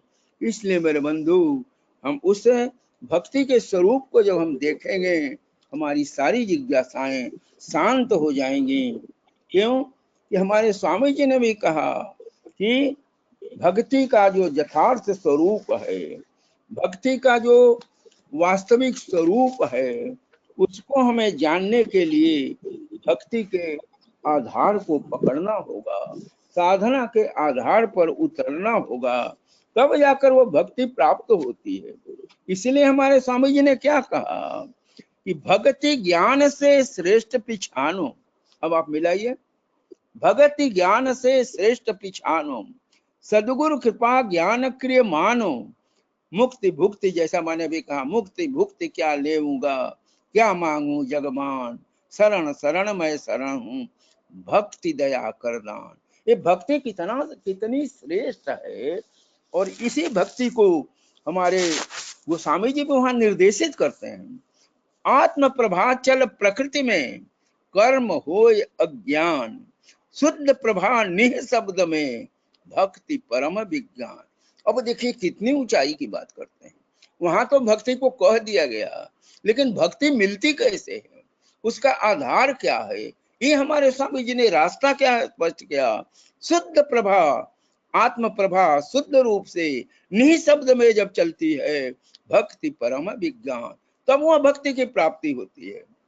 जड़ माया को त्याग कर निराधार उत्थान, आत्म ऊर्ध्व प्रवाह में भक्ति महासुख धाम। आत्मा के ऊर्ध्व प्रवाह, अर्ध प्रवाह कहाँ था, ऊर्ध्व प्रवाह कहाँ था। केवल भक्ति के बारे में कुछ बता देना, लेकिन वो भक्ति मिलेगी कैसे और मिलने का रास्ता क्या है, साधन क्या है। आत्म ऊर्ध्व प्रवाह में भक्ति महासुख खान। और बताते हैं जीवन मुक्ति प्रभु मिलना है, भक्ति सत्य सोई जान, धोखा सर्व विडंबना, भक्ति संत परमान।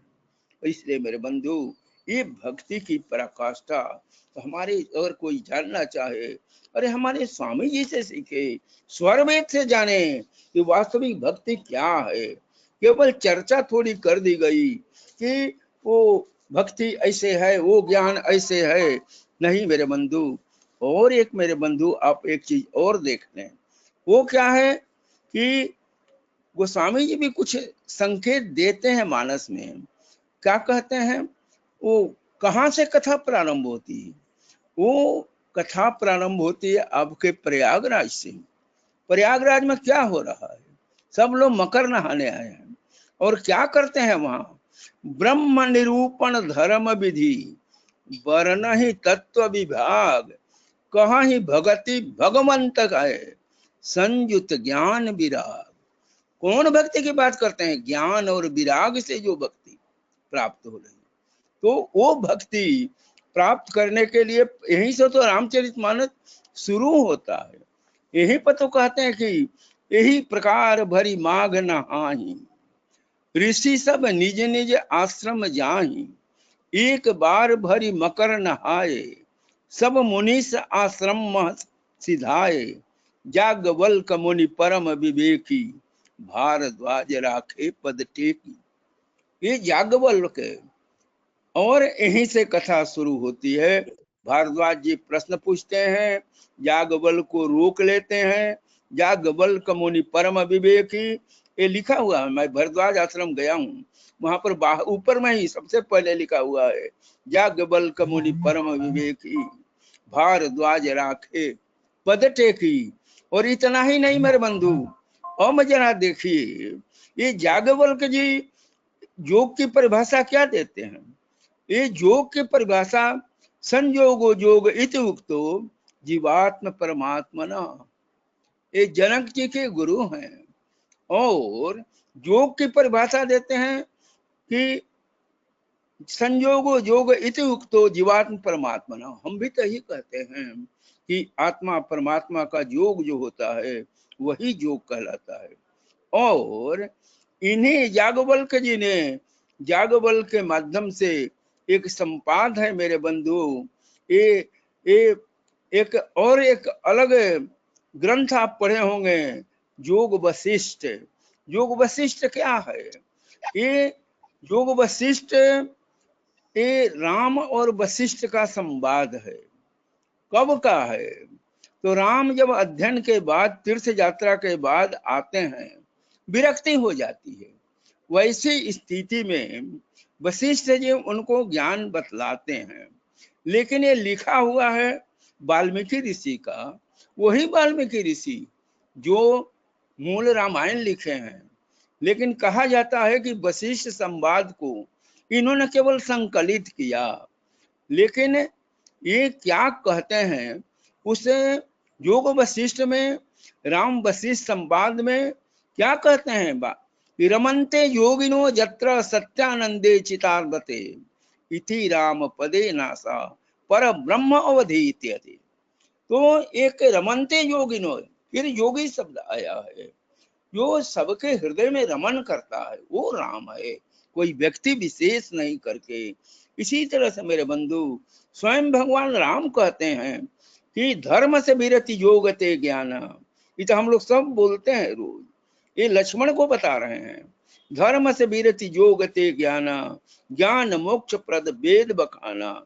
इसलिए मेरे बंधु वो मैं यही कहूंगा कि ये बात सही है। कलयुग, सतयुग, द्वापर चाहे त्रेता, ये काल निर्धारण का भी एक छोटा सा अलग अर्थ है। वो अर्थ क्या है? वह अर्थ यह है, अगर समाज विशेष में जिस कालखंड में और विशेष रूप से कलयुग का कली वाले सारे तामसी गुण आ जाएं, तो वो समाज को भी लोग कह देंगे कलियुगी समाज है। उसी तरह से इसीलिए सतयुग तब आएगा जब समाज भी सतयुगी बन जाएगा, समाज में भी अधिकता बन जाएगी। तो काल खंड की दृष्टि से भी अगर हम विचार करें तो हमें मानना पड़ेगा कुछ अंश तक सही है। इस अंश तक सही है जब तक अधिकांश लोग अपने भीतर में योग साधना के द्वारा सतोगुणी प्रवृत्ति को जागृत कर और कृतयुग सब ज्ञानी विज्ञानी धरि हरि ध्यान तरहि भव प्राणी। जब तक उस अवस्था को नहीं प्राप्त कर लेते हैं तब तक मेरे बंधु हम कह सकते हैं समान व्यक्ति जो अध्यात्म से अपरिचित है, जो धर्म के तत्वों को नहीं जानता है, वो सामान्य रूप से अगर कुछ प्रारंभ करता है तो अपना प्रारंभ करने में कोई दिक्कत नहीं है। वो कुछ जप से, किसी नाम से जहां से प्रारंभ करे, नहीं वहीं अटक मत जाए, वो आगे ही जाए। वो कौन ज्ञान था जिसको पा करके परम भक्ति मिलती थी? वो कौन ज्ञान था जिससे प्राप्त कर मुक्ति मिलती थी, परमात्मा की प्राप्ति होती थी? उस ज्ञान के लिए भी प्रयास करना चाहिए। मेरे बंधु, स्पष्ट रूप से मैं आपको बता दूं कि एक कुछ युग विशेष की लेखक की मान्यता भी होती है। हमारे गोस्वामी तुलसीदास वो मानते हैं कि वो भगवान राम के प्रति, उनके आराध्य के प्रति परमात्मा का ही स्वरूप मानते हैं। हम भी, हमारी भी मान्यता है, हम भी गुरु को अपने परमात्मा के समान ही मानते हैं। हम ये नहीं कहते कि गोस्वामी जी उनको एक साधारण व्यक्ति माने, उनकी मान्यता है। और हमारी भी, हमारे स्वामी जी का उससे और ऊपर की मान्यता है। वो प्रेम बस या उस कालखंड विशेष में ज्ञान तो लिखे हैं, लेकिन जगह जगह जहां भी आप देखेंगे वो जब चित्रण करते हैं तो मान लेते हैं कि वही वो ब्रह्म अनादि अनंत खंडा सब बताते हैं, लेकिन कहते हैं कि वही ब्रह्म हमारे आराध्य हैं। तो ये अलग अलग जो व्यक्ति लेखक होता है, कवि होता है, जो किसी ज्ञान का प्रदाता होता है, तो उसकी अपनी भी एक समझ होती है, अपनी एक सीमा होती है। तो अपनी सीमा में जहाँ कुछ भी वो मान रहे हैं, उस मान्यता में हमारा कोई हस्तक्षेप नहीं है, न हमारी मान्यता में उनका कोई हस्तक्षेप। इसलिए मेरे बंधु, मैं इतने यही कहूंगा। यहाँ तक क्या हनुमान चालीसा पढ़िए ना, उसमें क्या लिखते हैं, और देवता चीतन धरई हनुमत से ही सर्व सुख। अब उनके माने जो आराध्य हैं उनको कहते हैं कि किसी दूसरे को मत सोचिए, और देवता चीतन धरई। तो ये एक परंपरा है, लेकिन मेरे बंधु इससे ऊपर का ज्ञान है कि जो वस्तु जैसा रहे वैसा ताको जान, रूप बोध निर्भ्रांत है संशयहीन संज्ञा। तो इसलिए मेरे बंधु, परमात्मा का जो स्वरूप है वो केवल मान्यता नहीं है, वो मान्यता से ऊपर सत्य पर आधारित है, सत्य पर प्रतिष्ठित है। इसलिए उस रूप में हमारे जो स्वामी जी परमात्मा के स्वरूप का निरूपण करते हैं। अनेक लोगों ने अपना अपना निरूपण किया है, उससे हमारा कोई विरोध नहीं है, लेकिन वो निरूपण उनसे ऊपर जो सत्य रूप में नहीं, वे भावना से कर रहे हैं, वो अपने आराध्य को उतनी प्रतिष्ठा दे रहे हैं। अच्छी बात है, अपने आराध्य को प्रतिष्ठा देनी चाहिए, लेकिन एक सत्य भी होता है कि सत्य ज्ञान क्या है, वास्तविकता क्या है। जो वस्तु जैसा रहे वैसा ताको जान, वो परमात्मा का अवतार नहीं होता है। अवतार आप मान सकते हैं लेकिन होता नहीं है। उनको महत्व देने के लिए किसी को अवतारी घोषित कर सकते हैं, वो महान आत्मा हो सकते हैं, वो बहुत पहुंचे हुई आत्मा, मुक्त आत्मा हो सकते हैं, लेकिन परमात्मा अवतार नहीं ग्रहण करता। जो मुक्त आत्माएं हैं वे संसार के कल्याण के लिए अवतार ग्रहण करते हैं। इसलिए मेरे बंधु, अभी अभी मैं यही कहना चाहता हूँ, किसी भी दृष्टि से देख लीजिए, हमारे स्वामी जी का जो सत्य ज्ञान है वो कितना ऊंचा है, और उस विधि पर भी उसकी समझा दिए हैं। इसलिए जो यह कहना कि कलयुग में केवल हरिगुण गाहा ही से काम चल जाएगा, कम चलाऊ लोगों के लिए ठीक है, काम चल जाएगा, लेकिन ज्ञानी के लिए, जो सचमुच परमात्मा को प्राप्त करना चाहता है, जो सचमुच परमात्मा के तत्व ज्ञान को जानना चाहता है, जो सचमुच परमात्मा प्राप्ति की विधि से अवगत होना चाहता है, उसके लिए तो स्वर वेद का ज्ञान सर्वोच्च है। परम आराध्य स्वामी जी की साधना पद्धति, इनका योग विज्ञान अपने आप में अद्वितीय है। इसी शब्दों के साथ मैं देख रहा हूँ घड़ी की सुई बढ़ गई और 6 प्रश्न आए थे, 2 प्रश्न का ही उत्तर में समय समाप्त हो गया।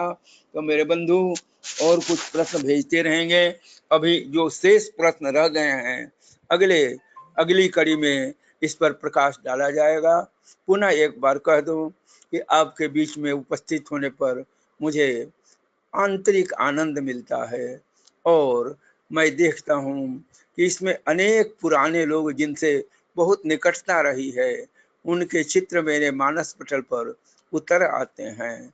और मेरे बंधु, कल ही श्रद्धानंद बाबू हमको फोन किए थे, बात कर रहे थे कि उत्तर प्रदेश में 2 प्रमुख आश्रम है, 5 में से 2 उत्तर प्रदेश में है, लेकिन कह रहे थे अन्य स्थानों पर जितना प्रचार है उतना प्रचार अभी नहीं हो पाया है।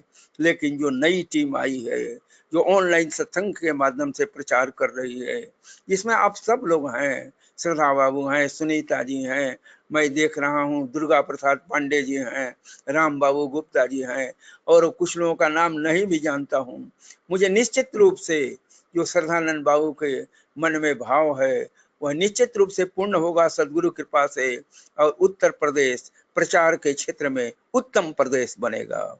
इन्हीं शब्दों के साथ सदगुरु का आशीर्वाद आपके साथ है, मेरी शुभकामना भी आपके साथ है। इन्हीं शब्दों के साथ सदगुरु सत्ता को प्रणाम करते हुए, आप सबों को भी प्रणाम करते हुए अपनी वाणी को विराम देता हूँ। बोलिए सदगुरुदेव की जय। बहुत बहुत धन्यवाद। ऑनलाइन सत्संग में जुटे हुए जितने हमारे भाई बहन हैं,